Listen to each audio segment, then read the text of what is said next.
Imagine dying or being sick for the rest of your life because your religion doesn't allow certain medical treatments like blood transfusions.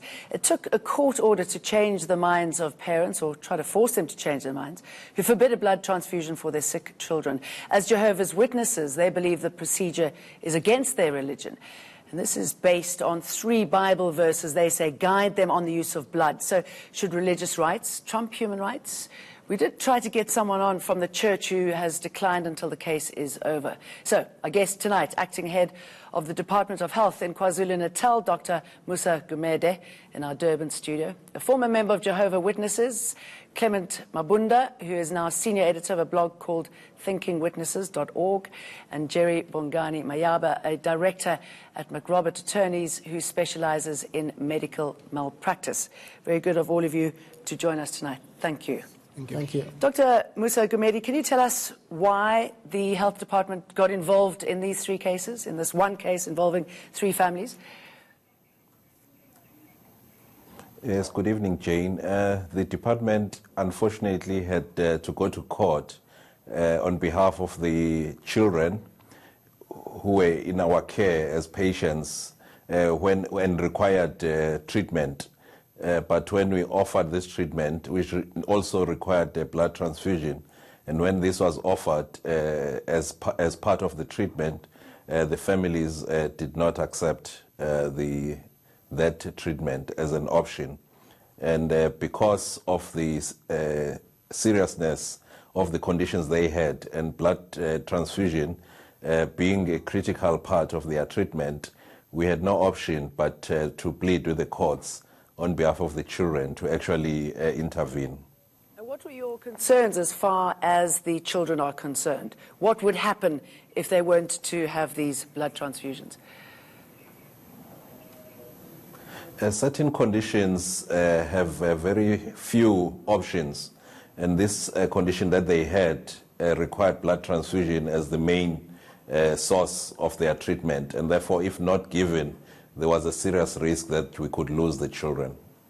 And we know that the families are going to appeal, so can you give us a sense of what's likely to happen next? Well, the first case where we intervened, the children, the judge in fact gave us the permission to actually go ahead and offer the treatment. But we asked for that option as a last resort. What we then did was to start with conservative treatment and observed if it was making any improvement on the children. We've now gone through treatment over 6 weeks, and there has been some improvement in the children's results, and therefore we've not had to actually opt for blood at the moment. But it is an option that is still open to us, but we've not used it yet. The second case as well, we followed a similar path where we went to court and said, in the event of the children deteriorating, we would like to have this option of giving them blood products. And the court gave us permission. But we always do respect that the families have religious beliefs, and we try by all means to use that as a last option.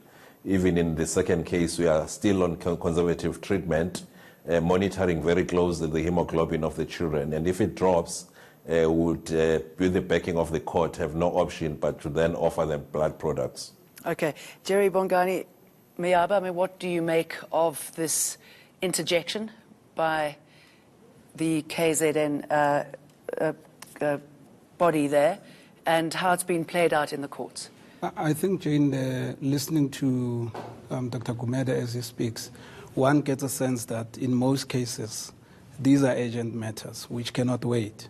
And if you spend more time trying to counsel the parents and just trying to make sure that they understand what is needed for the child at the time and what's necessary for the child to survive, then you might even lose that window period where you could be saving that child. Now, it is necessary. If one looks at our law, most importantly the Constitution, it says everyone has got a right to life. And it puts the rights of the children as paramount. So anything that has to do with the child, it can be because I believe something to be correct. It has to be first about what is in the best interest of that child. And I'm not surprised that the department decided, let's rather approach the court. I mean... So the Constitution also says that it protects a patient's right to bodily integrity and autonomy. Does that not give the parents some sort of right over... I mean, that first would apply to the child, isn't it? That the child has got the autonomy, but you've got the parents that are raising this child. This child is not of age where it can decide for itself what is right and what is not correct.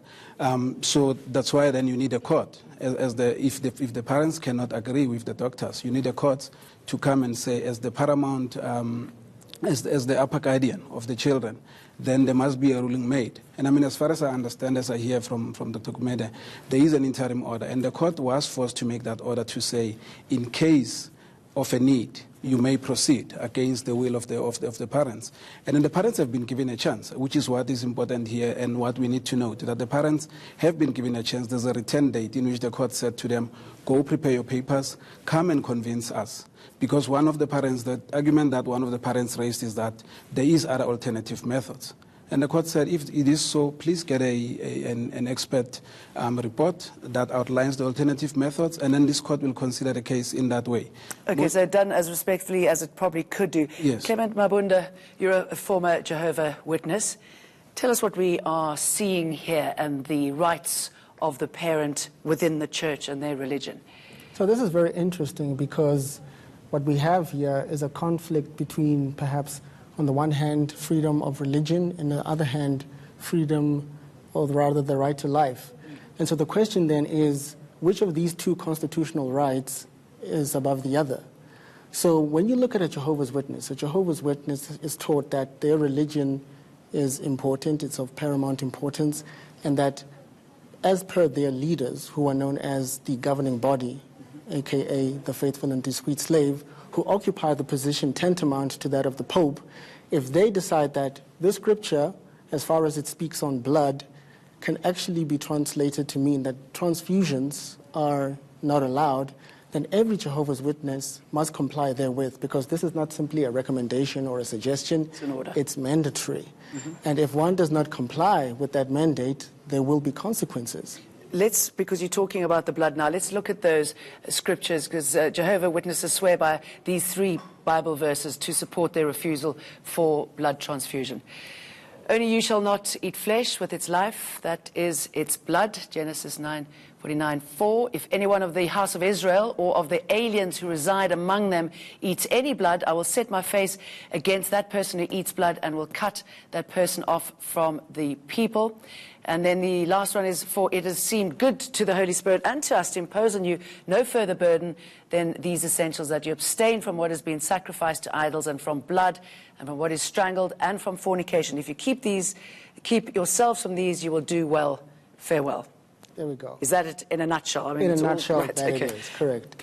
So now... basically saying that you cannot take blood from yourself, from anybody else, even another Jehovah's Witness, just...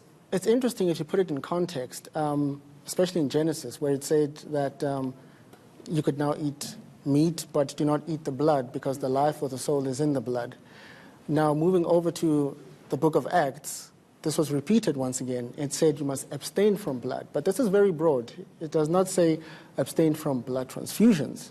So what the governing body have done, because they are the ultimate translators of the scriptures, what they have said is, this scripture actually means that, yes, you cannot eat blood, but number 2, you cannot have a blood transfusion administered on yourself. So this includes allogenic or autologous blood transfusions, or even the 4 primary components of blood: red blood cells, white blood cells, platelets, and plasma. But what's very interesting is that Jehovah's Witnesses will permit the fractions of those 4 primary components to be used. And this sometimes has created, a bit of a conflict even among the members, because it's essentially what it amounts to is saying that you cannot have the cake, but you can have the minor ingredients here and there. A little nibble here and there. Hold on a second, we've got a caller, Mr. Fisher from Western Cape. Go ahead, Mr. Fisher. Hello, good evening to you, Jane. Good evening. My question is to these people who are or self-styled religionists, as I call them. The God gave His only Son to us that we might be saved by Him going to the cross, and He spilled every drop of His blood for us. In addition, Jesus at the Last Supper took bread and He broke it and He gave it to them and said, "Eat, this is my body." And likewise, He gave them a cup and said, "Drink, this is my blood." So if God gave us blood, His only Son's blood, for us to be saved, how can they deny any person or child to get a transfusion whereby their lives might be saved? Because God gave us His Son to save us from our sin and to bring us to eternal life. Thank you, Mr. Fisher. That's a very interesting question because it's really a religious question. For Jehovah's Witnesses, this is what they believe. One might have an objective or a symbolic approach to how you read the scriptures. But as I said earlier on, if you take on an objective analysis of the scriptures, then what you find is that as far as the limitations are concerned, it's only in respect of eating. But if you go to the book of Acts where it says abstain from blood, what would they have understood? They would have understood it in the context of eating blood, not in the context of having a blood transfusion. But the governing body being who they are and the position that they assume being God's spokespeople, they convey the interpretation of the scriptures to their members, and their members have to comply with it. Failure to comply will result in sanctions. Dr. Gumede, if a patient were to be involved in a car crash, and they often lose a lot of blood if it's a bad car crash, if they don't get blood, what would happen to them? Well, we make sure that all patients are not harmed, and secondly, that we save lives. If we know that the patient is a member of the church and they don't believe in transfusion, we would have to go the same route on an emergency basis. We could lose time if we don't have access to the course immediately, and we may be forced to take a judgment call. We usually try and observe as much as possible the rights of people and their beliefs, but when we think life is at stake, and your life probably would be at stake, wouldn't it, if you're losing a lot of blood? Then we'll have to act. Okay. And Jerry, legally, where does this leave the practitioner, the family, and the courts? I mean, what's the discussion around that? You see, this has led to what we call now defensive medicine. Most practitioners would rather err on the side of caution to save their own profession and rather maybe not treat or say, well, if that's the case, I'm going to stay away from this case and I'm not going to treat. I'll cancel the family and just tell them. Is the doctor allowed to do that? Yes, they are allowed to do that. What about the Hippocratic Oath? Yeah, but I mean, it's a balancing act, isn't it? Against your better judgment. You've got an Hippocratic Oath, you've got training, and you know what's best for this patient. And if they want to act against your best judgment, then you are allowed to walk and say, well, I'm not going to be part of the treatment. Maybe let somebody else take over the treatment. But what I wanted to bring is that, as you're saying, in terms of what Dr. Gumede is saying, they try to actually include everyone. Let the family be part of the treatment. This is their loved one. They might know better. And in fact, if we don't really get consensus with the family, then it's then that we will move up as a last resort, go to the courts. Because you must also remember the courts cost money, and it's also time that might be lost there. So your best bet is rather to say, I'll bargain with the family, and if we can reach an agreement, then we can agree on the course of treatment that we're going to embark on. But most importantly, that's what happens. You've got that triage that says, we'll first see the family, because even the Act does say, especially in the case of children, to say, you're going to first start with the parents. If you can't get the parents, then you go to the grandparent, then just in the order of line like that, but including the family and the next of kin. So you try and be sensitive around the family's involvement. Until what point do you until you have to make a call. If it's unreasonable and you can see that these people are standing firm and this is their belief, they're not going to do anything, you still have to tell them, look, this is the route I'm going to take. I'm no longer going to be cancelling you. Because remember, families can do anything. They can even report you to the HPCSA, and the HPCSA will have to be involved in investigating the matter. But it's something that a decision has to be taken now, because most of the time, as you gave an example, it's a car accident, this person lands in hospital, something has to be done at that time. You don't have much leeway in terms of time. But then you do take into account that there's family members involved. If they are reachable and they're able to come to the party, you're going to have to involve them. How do you, as a former member, how do you convince yourself that, and you said, okay, you know, this has been dictated to you, so basically you have no choice. Will you be shunned in the church? Will you be shunned by family members? And how do you get your head round saying no to something that you've been told will work or possibly save your child's life? Yeah, that's a very interesting question, because I think Jehovah's Witnesses, and I think this is worth mentioning, are sincere people, genuine people, and they will promote this because they believe it comes from an accurate source. But now, if you are confronted with a situation wherein your child might actually die, and as a parent, as the guardian, you feel responsible for that child, but because of your religious upbringing and your religious convictions, you will nevertheless continue to promote the abstinence from blood in the sense of refusing a blood transfusion, because you genuinely believe that this is from God. And if one truly believes that this is from God, they will naturally impose that on their children. But now what we are confronted with is a child who is not of age to decide for themselves whether or not they subscribe to these religious Do they believe beliefs. at some stage that there's going to be a divine intervention? Is that correct? Now, Jehovah's Witnesses, and I think this has proven to be perhaps something that consoles them, is that they believe in what they call the paradise.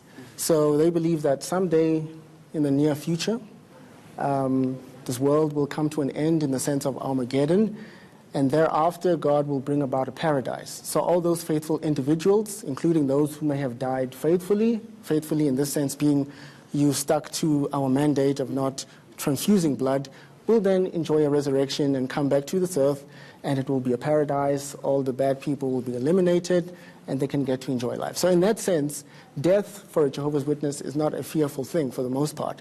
It's actually an opportunity for them, they feel, to demonstrate their conviction to God. And so a parent... Child, I mean, wow, what a hard choice. Let's bring in Eric from Cape Town. Go ahead, Eric. Good evening. What happens is, you know, when they make antivenom, they take the poison from the snake and they inject it into a horse, and then they draw the horse's blood and they make antivenom. So my question to these Jehovah's Witnesses, if a snake bites you, will you take an antivenom injection? Because blood is being abused to make that antivenom. Thanks, Eric. That, of course, is a worthwhile question, because what you have is either a vaccination or a serum. What he's talking about here is a serum and the process in which it is made. So my view, by the way, being an ex-Jehovah's Witness, is that, yes, I will readily accept a vaccination or a serum. At one stage, Jehovah's Witnesses did not accept vaccinations or serums. They did not accept organ transplants in the same vein as they currently reject blood transfusions. But those things have changed, you see. And so it begs the question whether or not blood transfusions in the near future might also be considered as something that is capable of being taken by a Jehovah's Witness. Okay, all right, let's get back to that, but let's put this to Dr. Gumede. Jehovah's Witnesses are saying that there is a feasible alternative to blood transfusions. Is there? What would they be? And bloodless surgery as well, I believe it's been described. What is that? How does that work? Well, you have alternative products which we can use to, for instance, in this case, for hemoglobin, to increase hemoglobin. They are not as effective as the actual blood. So we call that conservative treatment until an increase that is reasonable is achieved. If not achieved, we then go back to this debate of whether blood products should be used or not. In these cases of two, we have so far used conservative treatment, and we are just watching and monitoring. The challenge we have is that these are chronic conditions that are not going to go away. So this debate will start at a near future when the true children require these blood products, because this condition they have is a lifelong condition and it's not going to go away. And the cost, obviously, of these alternative products is limiting as well. Yes, because they say it's actually cheaper, but you're disputing that. Okay, if I may add to that, yes, in terms of Section 129 of the Children's Act, it states that parents cannot refuse consent of a medical treatment or a surgical procedure simply because of religious reasons or beliefs, unless, and there's a proviso, they can prove that there is a suitable alternative. So these alternatives could include such things as the cell salvage machine, hemodilution, erythropoietin, etc. But when we're dealing with a situation wherein it's an urgent matter, these alternatives fall short in the sense that they require planning and forethought. Erythropoietin takes time. Cell salvage also takes time. And so we need to then consider under those circumstances whether the alternatives are in fact suitable. And in an emergency situation, it's clear that it's not suitable. And so there is a challenge. Okay, again, legally, where does this leave a parent? Should the children, worst scenario, be taken away if their parent refuses to give blood when that's all that's going to work on the child? I think obviously for the parents, you will have to look at this matter and look at it in the context of the treatment. If there are other factors that actually point to the fact that the parent is not even suitable to be the parent and the guardian of this child, then other processes will be involved there. But is a parent suitable if the parent has been told, as the doctor said, that the child absolutely needs this, otherwise the child will die? Hence the option that if you can't get an agreement from the parent, then you override the parent by going to court.